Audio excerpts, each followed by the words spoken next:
5 లక్షల రూపాయలు ఇవ్వడం జరుగుతుంది. కాబట్టి ఇంకోటి ఎంత తొందరగా అనుకుంటే అంత తొందరగా బిల్లులు వస్తాయి. జాతర వస్తుంది.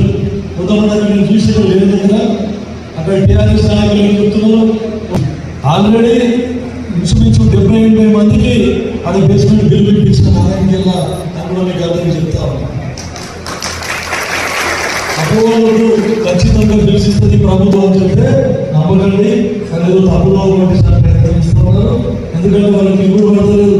అరే మేము అన్నాం డబ్బులు పెట్టుకున్నాం, డబ్బులు పెట్టుకుని ఇవ్వలేకపోయినాం. కానీ కాంగ్రెస్ ప్రభుత్వం ఖచ్చితంగా అన్న మాట నిలబడి ఇందులో ఇస్తున్నారు. వాళ్ళు చేసిన కోట్లు అప్పు చేసిపోయారు. అయినా సరే మన పేదలు బడుగు బలహీన వర్గాలకు న్యాయం చేయాలనే ఉద్దేశంతోనే